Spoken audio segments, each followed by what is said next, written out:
Hands down, the number one question I get asked is, how do you start a tool truck business? And the latest person to ask me was a viewer named Kendall.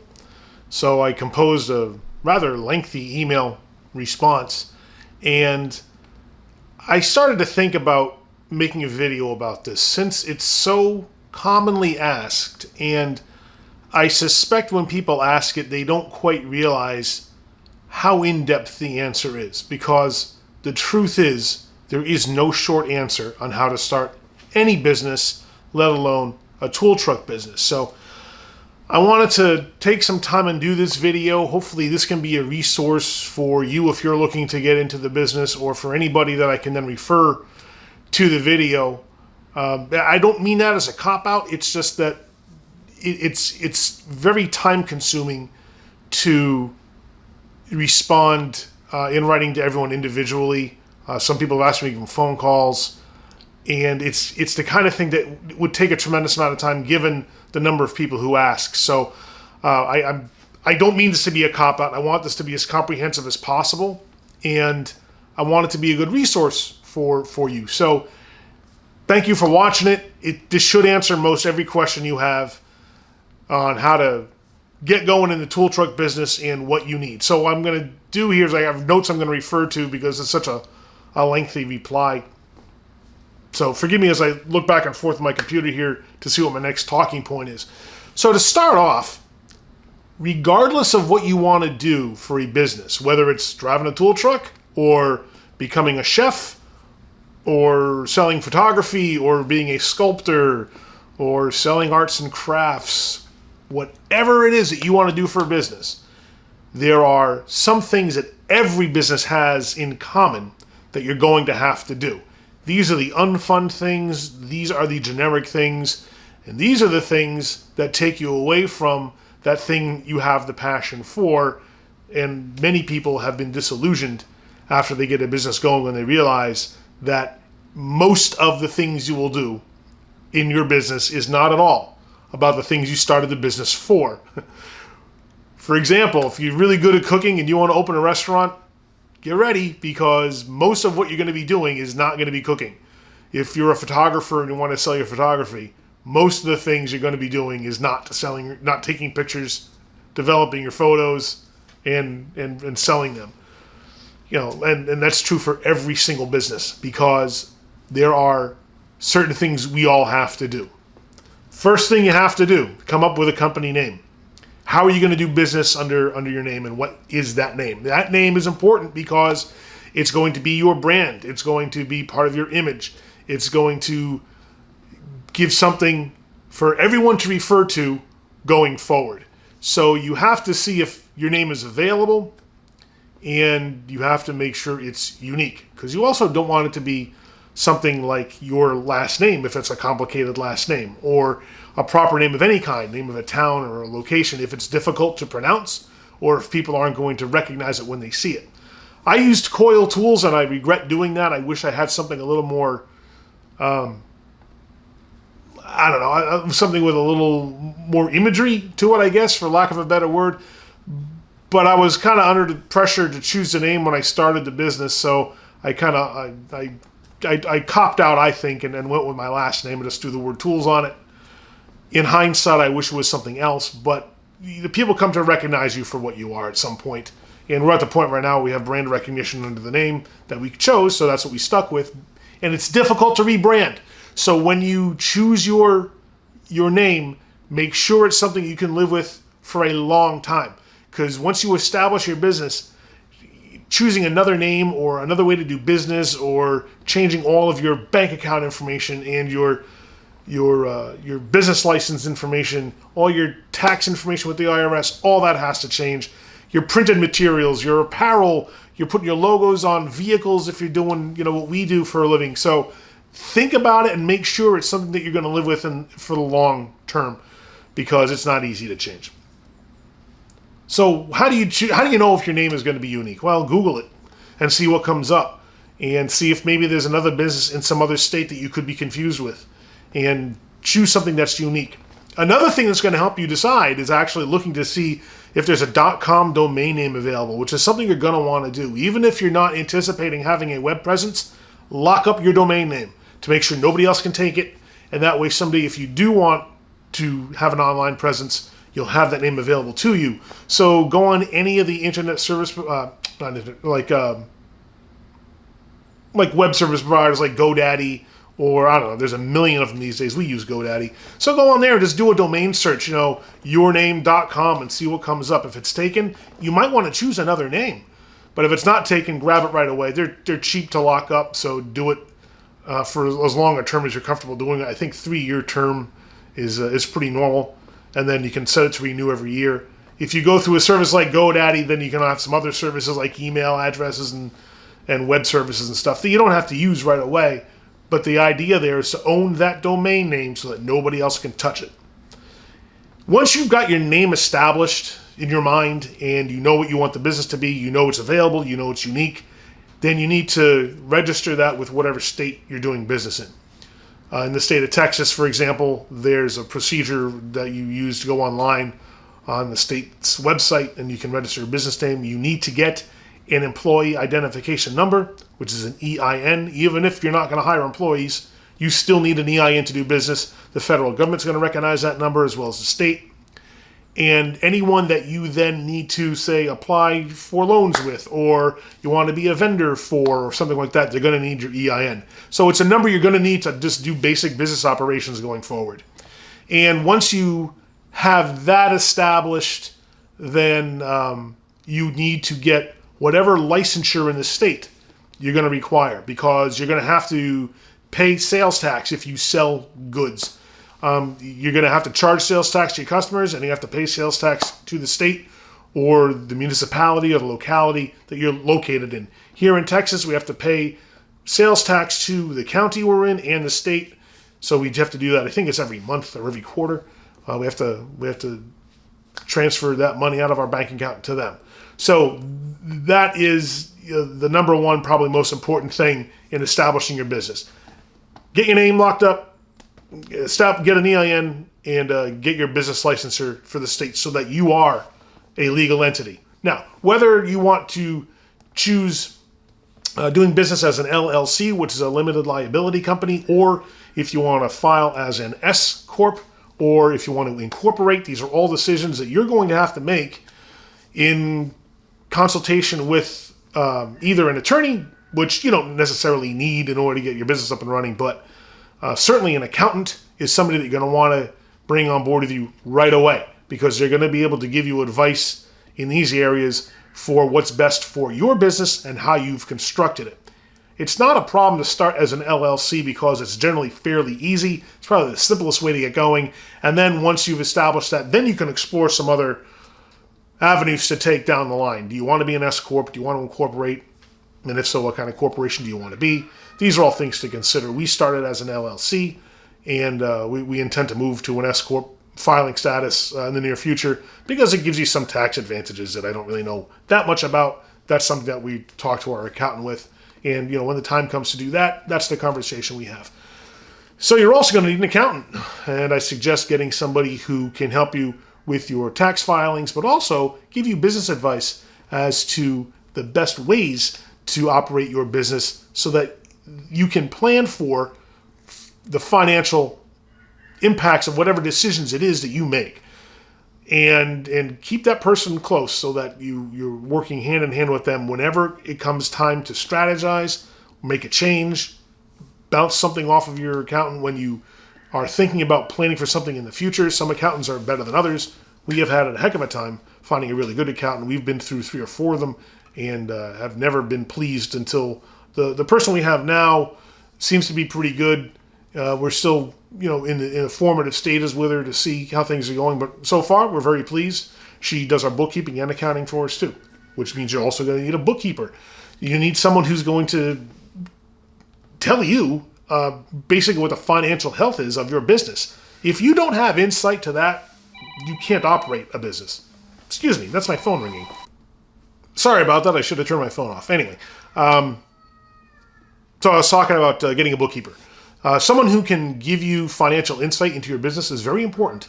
because that's how you know how well you're doing. If you don't know what your financial situation is, from basics of, are you profitable or not? Are you making enough money to operate the business? And it may seem like that's obvious to know, but it isn't necessarily obvious, especially if you have a business model like we do in the tool truck business, where you're selling goods on credit to most customers, which means the amount of money I'm spending on goods, my cost of goods, how much I'm putting out in receivables versus how much money we're bringing in on people's payments are three very different numbers. And those are some moving parts that you can't always keep track of. So you need a good bookkeeper to help you understand these things and keep an eye on profitability and let you know how to set your budget. Like, how much money do we have to spend every week in buying new tools for inventory or for special orders, right? And these are things that change week to week. And our revenue is going to change week to week based on who's paying and how much they're paying. And if we put more people on the books, or as people pay their balances off, they get off the books. All this stuff is constantly moving. You need somebody to help you keep track of that. So that stuff is very important. And again, it's generic, but there are things specific to the tool truck industry that they're going to have to know. And you want to make sure that the bookkeeper and accountant that you get understands your business model. So make sure that you understand it well enough to explain it to somebody who can then internalize that and help you understand how your finances are going. Speaking of which, a financial advisor isn't a bad idea either, but that's something that you can think of down the road.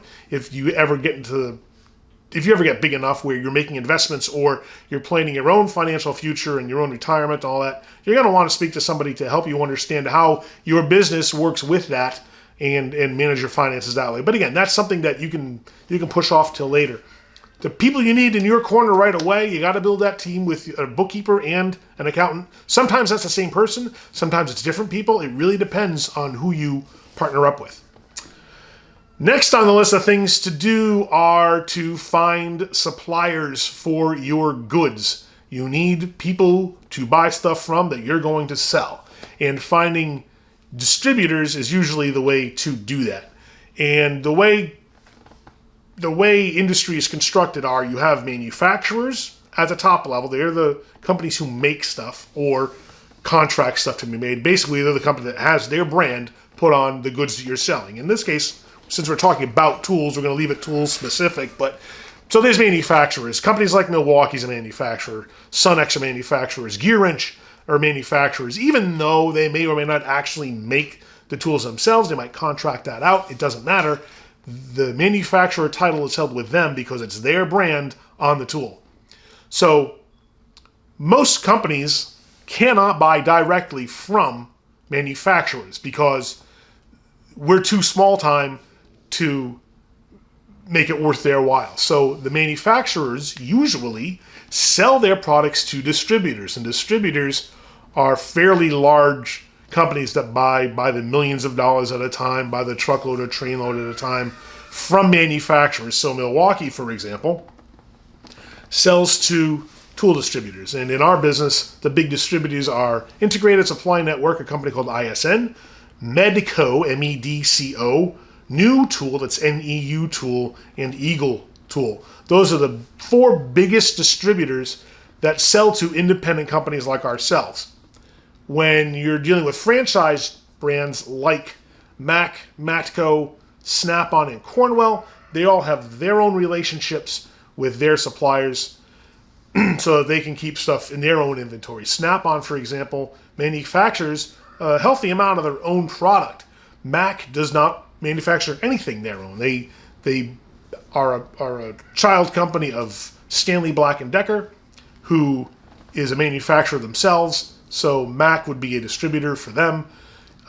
Matco is the same way. They don't have, I think, any manufacturing capacity except for their toolboxes and carts. So they're similar in that they get, Matco gets tools as a distributor from manufacturers. In Cornwell, they have a foundry themselves, so they do make some items, but most of their stuff also comes from distributors, manufacturers, because they are a distributor. I cannot buy, Snap-on tools from Snap-on and resell them. That's not the way that works because they have licensing agreements with their franchisees to do that. The way I purchase is from a company like ISN and Medco, who have their own brands from their own for their own manufacturers that they deal with. And a company like ISN is so large that they'll do things like make their own brand. So back in the day when there was Monster Tool, that was owned by ISN. K-Tool International is an ISN brand, as well as Atlas. And there's a few other brands that they own.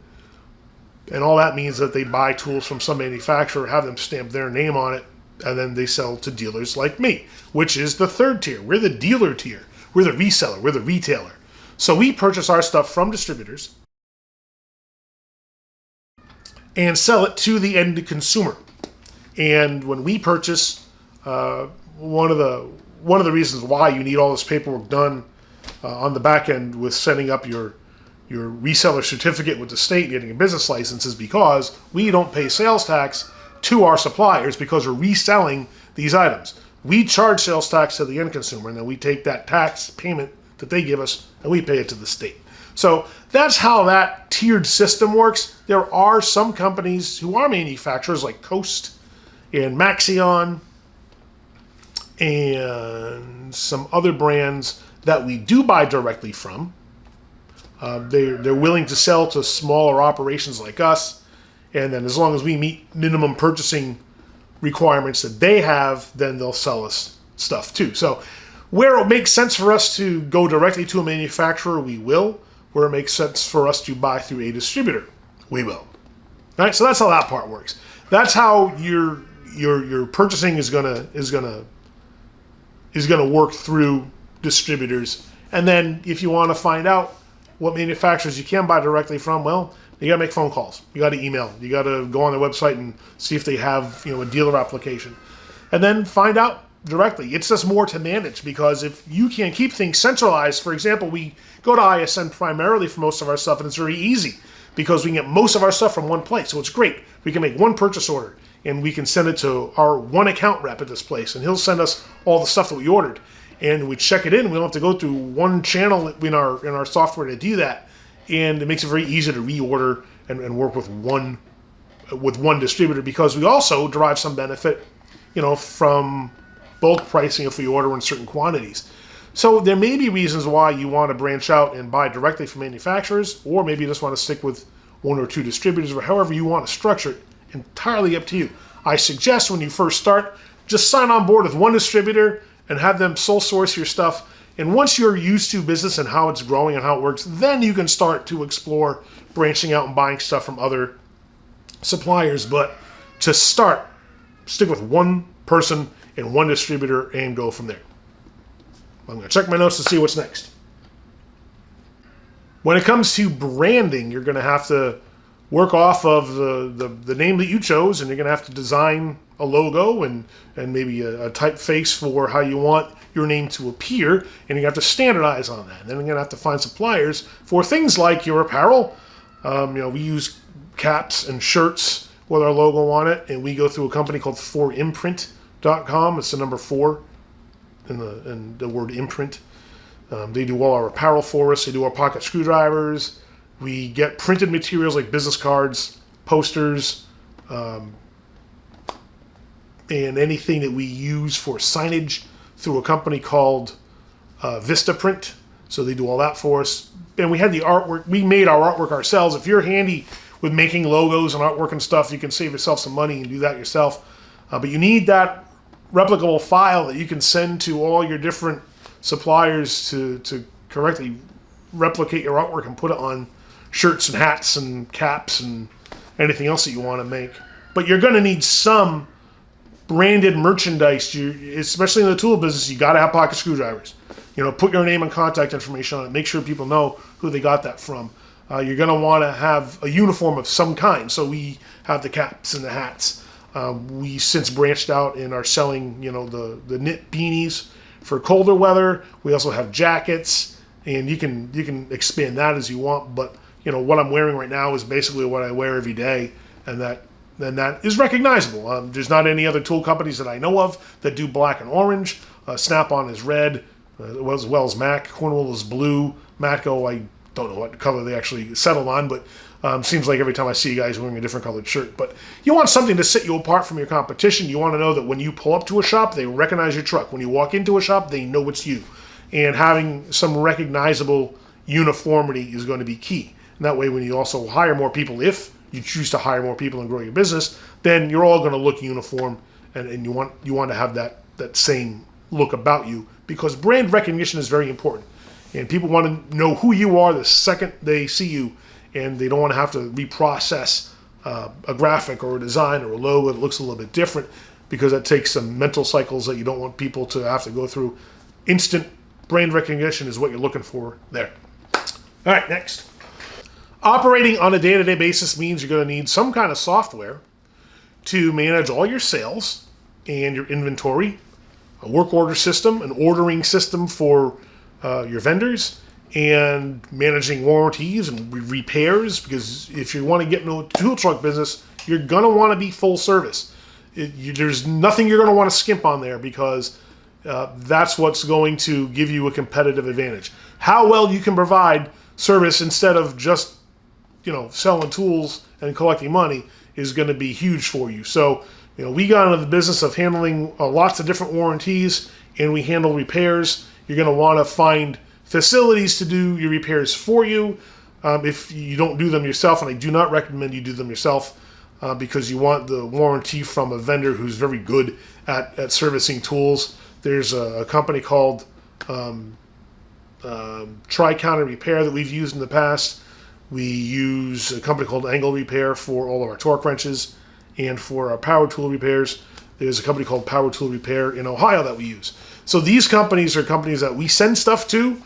They give us dealer pricing on it, and then they give us estimates, or they have flat rate repairs, or whatever they do. They tell us what they are, and then we have a work order system in our software that we can update with that information, and then communicate that to the customer, and then get back to the supplier. And there's this constant flow of information between the supplier and us and our customer, and back again. We're that conduit that gets everything going back and forth. So having a way to manage all that's important. We use a software package that is browser based, so we can access it from anywhere, anytime, and we can have numbers of people working on it, so that Kathy, who is our business manager, can be working on inventory and following up with the customers, as well as me on the truck doing sales and making orders and things, all at the same time within the software. There are third-party software packages for tool trucks that are no good at all. And I hate to say this to you, Mobile Mechanic 1 or MM1, but your product is terrible if you want to grow a business and have more than one person working on it at one time, because they make a software package that you load onto a computer, and presumably that's the computer in your truck. And you and only you can work off that computer. Nobody else has any insight into the software. So that means that, no one can check in your day's deliveries into your inventory system until you get home at the end of the day, take that computer off the truck and bring it inside your house and sit there and check everything in. And what happens if you have to follow up with customer communications, or now you have to place an order with a vendor, or you want to update a work order? The only person that can do that is whoever possesses that computer physically. So it's you cannot expand your operation at all. It's only good if there's a one-person operation, and that one person does everything. It's very inefficient, and it's kind of a clunky piece of software. I don't mind saying that. It looks like it was designed back in the early 90s, and that's the way it's always stayed. It's a very clunky interface. It's difficult to read, and it's difficult to do any kind of business in that whatsoever. We tried it. We lived with it until we were going to expand the business. Then we realized we cannot use this to expand. We had to get rid of it, and we signed on board with a company called Lightspeed, which makes a cloud-based or browser-based retail software package. And they have a couple of different versions. The one we use is just a regular retail POS, which means point of sale. And we use their regular Lightspeed retail POS system, and it's working great for us. We can do everything we need to do in it. It's generic, though. It knows nothing about what we do as a business. It does not have anything specific to an industry. But we can use all the features that they have in there for all the ways that we do business, so it works very well, and their support is very good. So you're going to have to find some software that works for you, whatever that is. It doesn't have to be the first thing you settle on to be the thing that you live with. It's an iterative process, and you might settle on one thing and then live with it for a while and realize You need it to work differently. You need more features. And then you have to look for something else. It's not easy to change software either, because you're going to have historical records from customers that probably aren't going to be able to be imported into new software. So all these records you're going to have to retain somehow. We're going to lose them. So you have to plan on that. So sometimes it's worth it to say, look, staying with the system is so bad, I'm going to forego keeping all these records. Or maybe there's a way you can export them and look them up, in some kind of file format later on or something. I don't know. But it's something you're going to have to consider later on down the line if you ever wind up changing your software package. When you run payments for your customers, you're going to have a way to process debit and credit cards. Your software may or may not have that function built in. It probably doesn't, because you're going to need some back-end card processing service to handle that for you. You may or may not be able to actually swipe the card in the software that you chose to do your sales with. We have no integration between Lightspeed and our payment processor. The two have no idea that each other exists. So I swipe a card in our payment processor, and then I manually enter that information in Lightspeed. And for us, it works. It's a little more cumbersome than I would like it to be, but the reason we do that is because in the tool truck business, most of our customers make their payments on their accounts on Fridays. So we automatically schedule everyone's payments to run. You want to make sure that whatever payment card processor you choose allows you to schedule payments in advance, because trust me when I say you do not want to have to sit down on every Friday and keep a list separate from everything else of all the payments you got to run and then manually punch those in. That's going to be way too cumbersome. I know guys that have had to do that, and it stinks. So make sure you get a payment card processor that allows you to automatically run recurring payments, because they don't all do that. It really limits our choices. We chose to go with Authorize.net through a service called Merchant One. So we have a couple of payment processors that work in conjunction with each other. One handles the actual card processing, and one they handle something else. But we contacted Merchant One, and they set us up with our card swipes. And if you need the hardline terminals, you can do that too. And it works very well for us. And the support from Authorize.net is very good. They answer all our questions, and Lightspeed also has outstanding support. They are always able to help us out if we have a question on how to do something. And we've never, ever had problems with their services. Always up and running, no real downtime. And if we're in a place where we don't get a cellular connection on our trucks, I just bust out a manual receipt pad and do that until I get a connection again and punch everything in manually. Speaking of which, you're going to need a way to get internet access on your truck. So you're going to need a mobile hotspot of some kind that has a connection to a cellular network that you can then connect by Wi-Fi on your laptop on the truck. So we use Verizon because we have our cell phones and wireless hotspots for the trucks on this, so we get a bundle deal. But whatever works for you. There's a ton of carriers out there. Explore their offerings and see what's best, because there's going to be differences based on where you are in your coverage. There's a few dead spots we hit every week. That's why I have to bust out the manual receipt pad. But I know that going in, and that's okay. I can work with that. There's never a showstopper when you need a plan B for this kind of stuff. If I don't get a connection, I got a plan B for writing out stuff by hand. If I have a problem with one supplier, I got a plan B because I have a secondary supplier. So there's all kinds of things that you're going to want to grow into as you realize what the limitations are of however it is you started to do business. It's a growth process for sure. All right, next. Insurance. You're going to have it. You need something to insure your tool truck and your tool inventory on the truck and yourself against injury and people who are on the truck. So you're going to need vehicle insurance, inventory insurance, personal insurance, property insurance, insurance that covers people so if they get hurt on the truck, and it's not cheap. And you're not going to be able to find too many companies that actually will write a policy to cover that stuff. Some companies will not touch commercial vehicles. Other companies will not touch inventory. So you're going to have to shop that around and see who is willing to write a policy for all the things that you need covered. You're probably going to want a policy that covers you for at least $1 million. And we settled on Allstate. I think. Yeah. We get ours through Allstate because they're the only ones who are willing to write the policy for all that stuff that we found. When it comes to actually purchasing stuff, I'm bouncing around here a little bit. You're going to need to purchase a tool truck and inventory. And how are you going to fund that? Well, you're going to have to find somebody who's going to write you a lease agreement or a loan for that, because unless you've saved up cash, you're going to have to finance it. And not everyone's going to be able to write you a loan or a lease deal for buying a tool truck. So what do you do there? Well, Wells Fargo Equipment Finance has a plan, as well as a company called, let me look it up here, Translease. So there's a company that will write you a lease specifically for tool trucks. And the nice thing is, I believe, that lease is transferable, so that if you ever get out of the business and want to sell the truck, you can just transfer the lease to the buyer. You're not making any money on the sale, but at least you're out from under the agreement. Wells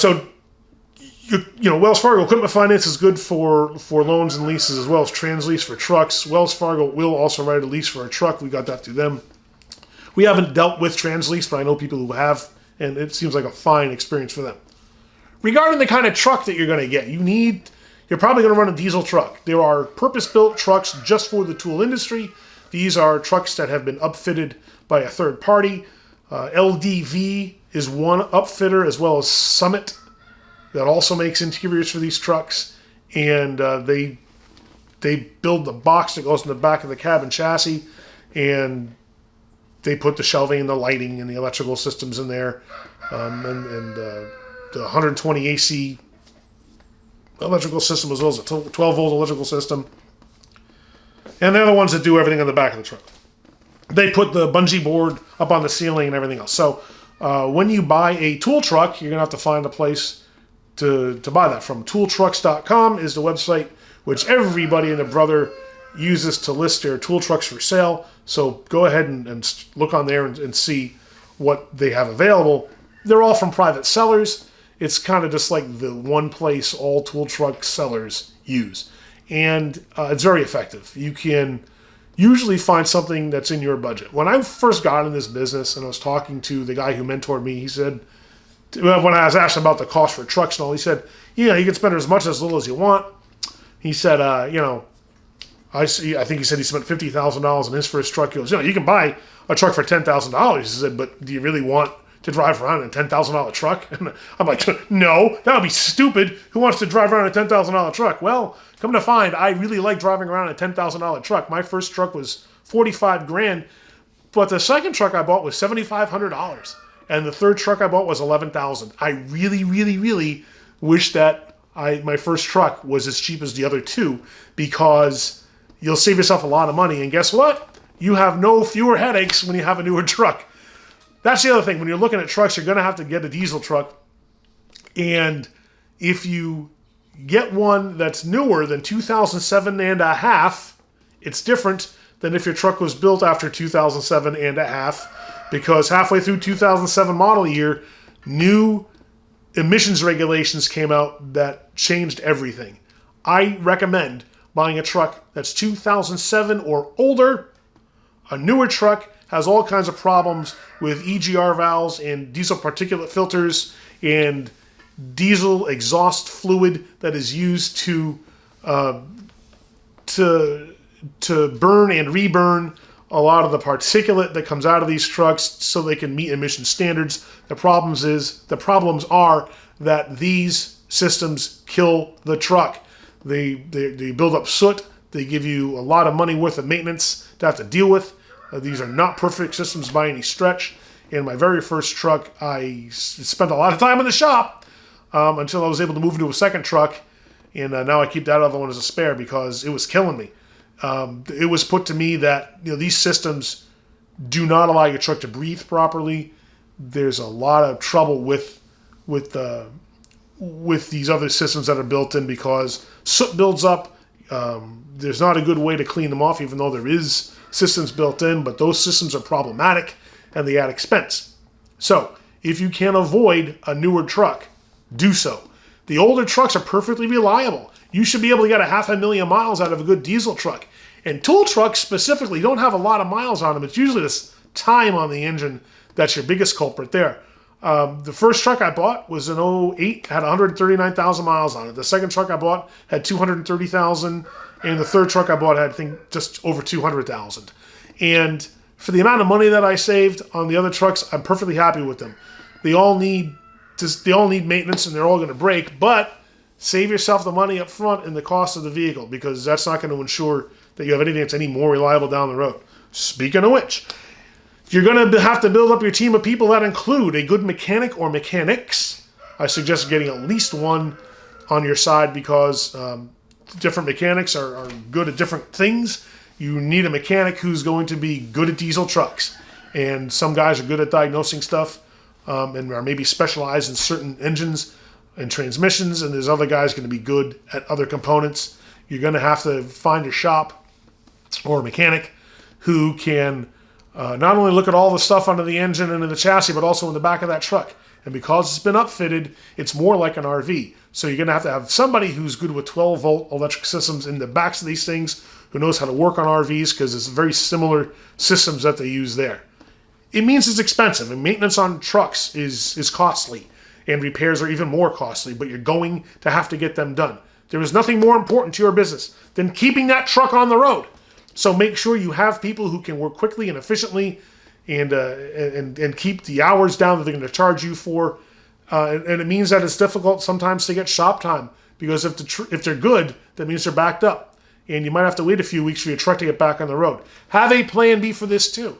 Run around in your own personal vehicle for a while. Set up an inverter with your laptop and a printer and your hotspot, so that you can take a subset of your inventory, put it in another vehicle, and run around and at least sell popular items, make deliveries, take payments, all the important stuff to keep your business rolling while your truck's tied up in the shop. Or if you're like me, you'll get enough money into your belt at some point, and you'll find a really good deal for an inexpensive truck that you can afford to buy a spare. That's pretty cost effective, actually. The Isuzu I bought for $7,500 is a great spare truck. It just sits and waits to be operated. And if my truck goes into the shop, I take inventory off, move it to the other one. I run on that, and it's a good way to swap it out. I'll even run for a few months. I don't have to get right back in the other truck if I don't want to. So I'll give road time to the other truck and swap back out, and it minimizes my downtime. You might be thinking, gee, $7,500 for a truck, even if it's $20,000 for a truck, that's a lot of money for a spare. You know how much money you can earn in a week in this business? That truck will pay for itself in just a couple of weeks. Although we're not getting rich in this business, we're all making a living, and it's normal for a tool truck to do between $6,000 and $10,000 a week in sales, and about $6,000 plus in revenue. Most of that money goes to supporting the business, like buying new inventory and buying more tools. And if you're managing your money right, it means you're profitable, so you'll be able to take some of that money and pay for your repairs or pay for a new truck. All of a sudden, your economic scale that you're operating at changes from your personal scale to a business level scale. And even a small business, the numbers get much bigger quickly. It's not uncommon for one person in a tool truck like myself to do $350,000 a year in sales. That's perfectly achievable. That means that you have to be able to mentally scale your expectations and work with numbers that are larger. And you might think initially, well, this is a pretty big business. Look at me turning $350,000 a year. But trust me, in the business world, that's nothing.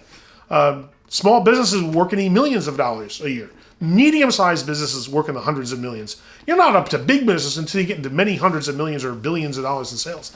So, a small-time operation, a mom-and-pop gig, if you're doing $300,000 to $500,000 a year, that's pretty small and pretty manageable. But you need to make sure that you build that team with you, and that you have the equipment and the tools and the trucks and the people to help you maintain what it is you're doing and keep rolling. Let me check my notes to see if there's any more things I gotta talk about.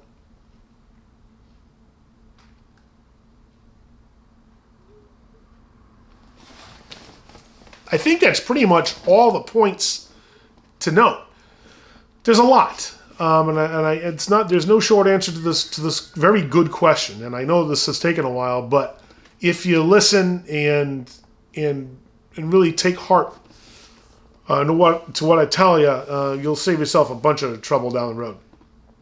No, I forgot to mention, When you get up and running in a tool truck, you're going to have some way to learn the business. What's it like to work with your customers? You're going to have to extend everybody credit. What's that look like? How do you know how much credit to extend somebody? How do you know how to work with your customers in the right way to who do you trust? Who don't you trust? Why does one guy get one deal that another guy doesn't get? These kinds of things. Most people who operate tool trucks as independent guys started with a franchise. It's how we learned. They'll give you support and training, and then we terminate our franchise agreements and go our own way. That's most of us, because if you could have all the business acumen in the world, but unless you understand the culture of your customers and you understand what they're already used to, then you're going to have a hard time playing catch up. The business is new to you, but it's not new to your customers. They've been buying on tool trucks for years and years and years. They have a set of expectations. And there's a hustle too. They will test you, and they will see if you know what you're doing. And they will ask you questions. They'll try to trip you up, and they'll try to put one over on you. They will absolutely see what they can get away with in trying to work deals and negotiate stuff. So be very careful. And I suggest you have some way of either mentoring with somebody, apprenticing with somebody, maybe working for somebody first, and then with the understanding that you're going in to be your own business owner. Do not pull the wool over someone's eyes and go work for someone without him knowing what your plans are, because that's just a dirty trick. That's taking his investment in you and then pulling the rug out from underneath him. So you want to make sure that whoever you work for, if you decide to do that, understands what your goals are, because it's going to affect the way you're brought into a company. And somebody may not want to, and that's understandable, because they're investing in you for the period of time that you were there. Or maybe it makes all the sense in the world for somebody to do it, on a temporary basis. I don't know. It really depends on that business owner and how they want to do it. But, if there's a way for you to work for somebody else instead of starting your own business, you may wish to do that and avoid startup costs and avoid having to learn all these things that we're going over today, because the learning curve is steep, it is long, and it's not easy. And there is no more iterative a process than owning a business. The stuff you learn on day one and week one and month one and year one is going to be very different from what you learn on year 3, 4, 5, and down the line. The learning is never going to stop. You're going to constantly be building on the experience that you have. You have to make your mistakes in order to learn from them. You're going to make bad deals. You are going to get burned. You're going to get ripped off. You're going to get stolen from. These are the things that happen. You have to understand that going in. Just know that there's ways to manage that and mitigate that so that you don't get ripped off so bad that you're going to go out of business. You can't put all your eggs in one basket. And if there's anything that you have to do better than anything else, is that you get on that road, you get in your truck, and you drive to every shop, every day, every week. And you have to be your customer's best resource, because it's competitive. You're up against 4 other tool trucks. And having customers perceive you as the best person for them means it's going to take work on your part to prove that you are better than the next guy. You're going to have to make deals that are palatable for your customers, and you're going to have to offer them some level of service and familiarity and friendliness and willingness to work with them that the other tool trucks won't do it. And that's what's going to set you apart. So, yeah, you got to get out there and shake it every day. There's no doubt about it. That doesn't mean you can't ever take time off, but how you manage your relationship with your customers is going to be critical. Make sure their expectations are set. Make sure that they know when you're taking time off, and plan for that accordingly. Be sure that their payments are still being made. Be sure that they're still getting deliveries. Be sure that all this wonderful cycle of tools going out and money coming in, and tools going out and money coming in remains fluid and uninterrupted. So that's going to take a lot of work on your part. It's going to be a huge challenge to your organizational skills, and there's going to be a ton of things that you learn about yourself as you move through this. So this is only the tip of the iceberg.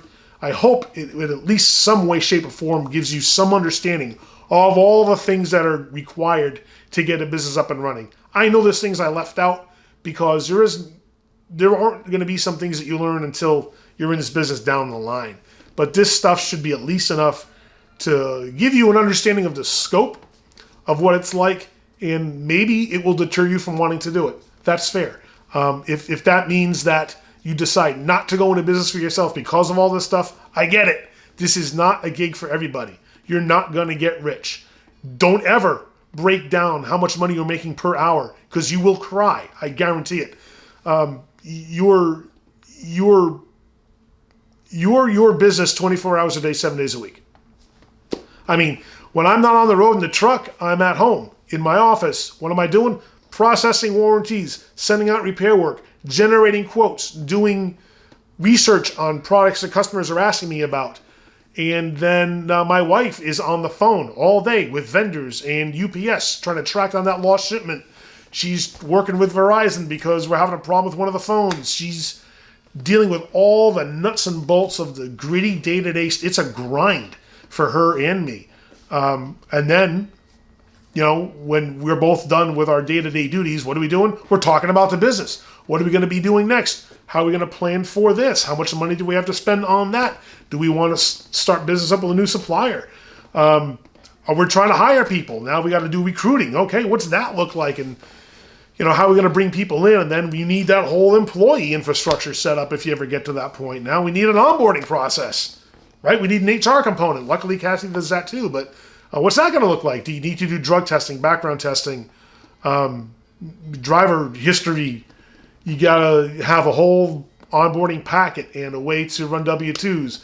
How are you going to set up the drug screenings? How are you going to do those onboarding stuff? You got to get them shirts and hats and apparel that's sized for them.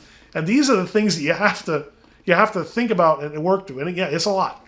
And you won't be able to afford to bring in all these people to make it all easy, because most of the burden is going to be on your shoulders because you can't afford a lot of employees. Like, I would love to be able to hire a bunch of people to get this all done, but guess what? Can't do it. The only two salaries we can afford are mine and Kathy's. And that's it. Everything else is, someone who operates a truck for us is going to have to be generating enough revenue with that truck that it will pay their commission and their salary. So there's a lot of things to think about.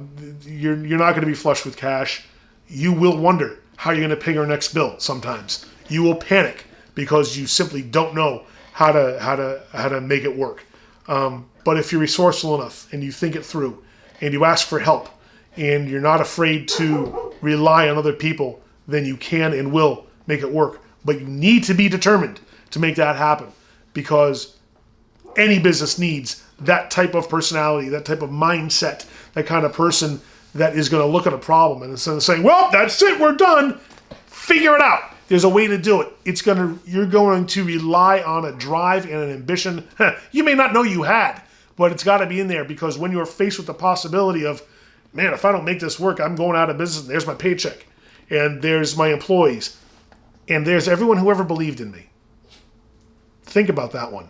Your family, maybe your parents, your friends, they find out you're going into business. Yeah, go for it. Woo, you do it. And then you're out of business in a year because you couldn't do it. You couldn't hack it. Well, you're letting them down. They believed in you. Make it mean something. And there are people who give you their spiritual energy, their emotional energy. Sometimes people give you financial help. Make sure that means something and be successful. And that doesn't mean you got to make $1 bazillion. That just means that you're doing business well and that you're making a living for yourself and you're able to keep it rolling and make it work and achieve the goals that you have. And if that means you want to grow, great. If it means that you just want to be you on your truck and you want to get out there every day and hustle, do that.